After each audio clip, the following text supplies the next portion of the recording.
Hey everyone, welcome back to U.S. immigration. Chicago, the Windy City, has always been a flashpoint for immigration debates. But in recent weeks, tensions have boiled over into direct confrontations between protesters, federal agents, and even the National Guard. Viral headlines scream about rioters crushed and mayors in panic. But what's the real story? Today, we're diving into the facts, the timeline, and what it means for America's sanctuary cities. Stick around for a balanced look, backed by credible reports. To understand this, we need context. Chicago is a sanctuary city, meaning local police limit cooperation with federal immigration enforcement to build trust with immigrant communities.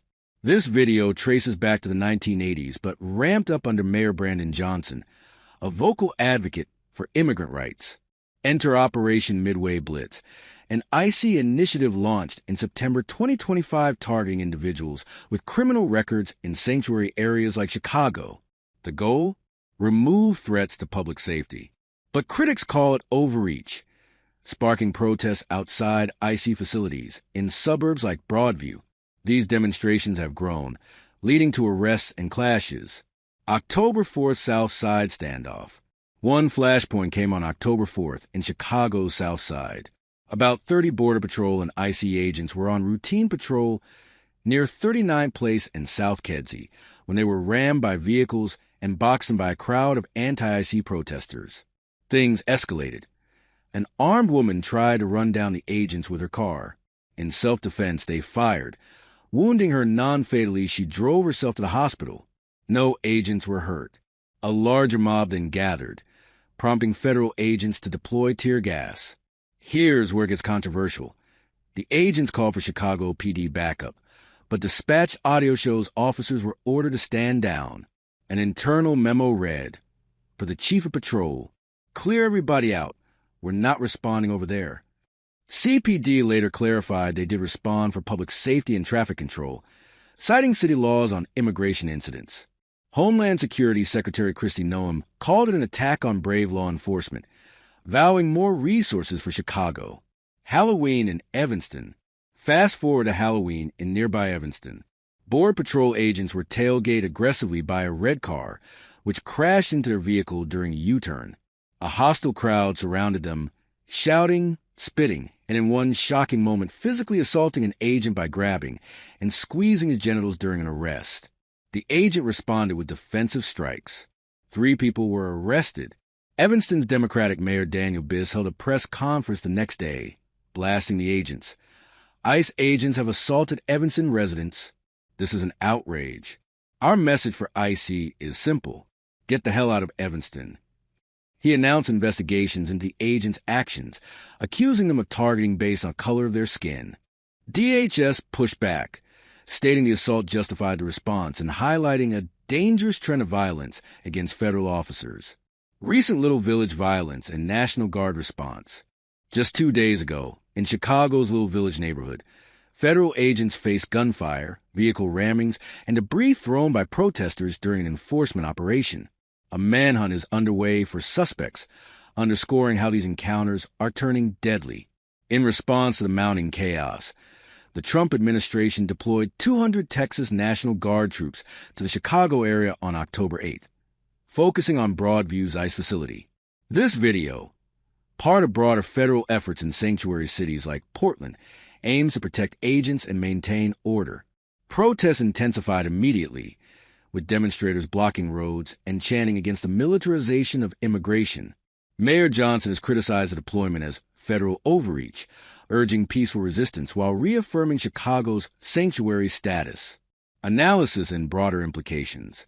So, what's at stake? Supporters of Operation Midway Blitz say it's about public safety targeting criminals who exploit sanctuary policies.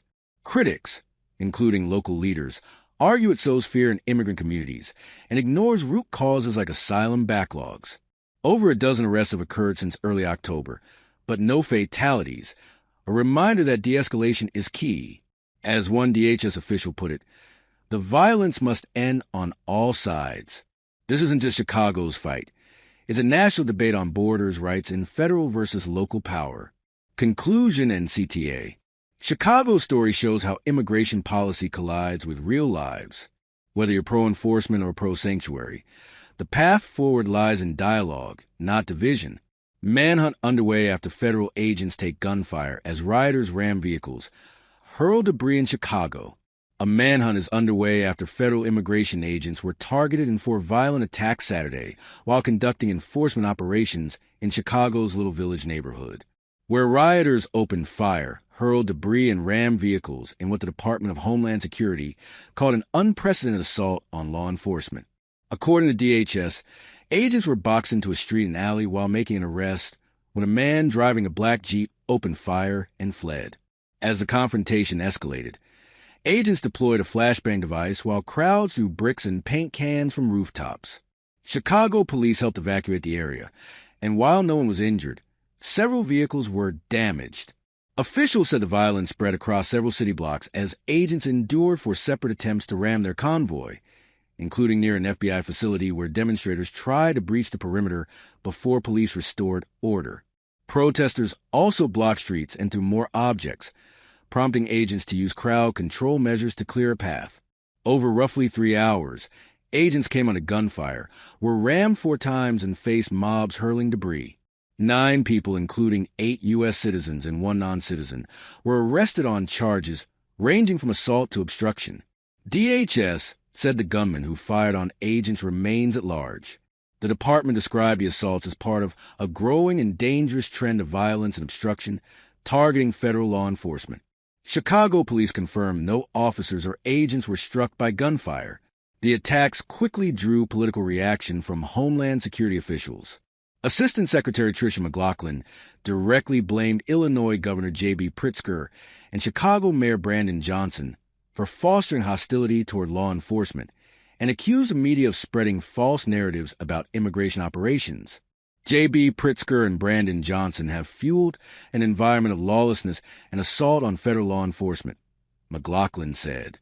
She said agents endured gunfire, violent mobs, and vehicle attacks across Chicago in less than 3 hours, describing the wave of assaults as unprecedented and the product of anti-police rhetoric. Make no mistake, our mission will continue despite the violence, she said. To any Antifa terrorists in Chicago, you will not stop us. You will not slow us down. And if you lay a hand on law enforcement, you will face the consequences. DHS said it is working with the FBI and Chicago police to find the gunman and review security protocols for future operations. Thanks for watching. Hit like if this helped clarify the chaos. Subscribe for more fact-based breakdowns, and check the description for sources. Stay informed, stay civil. See you next time.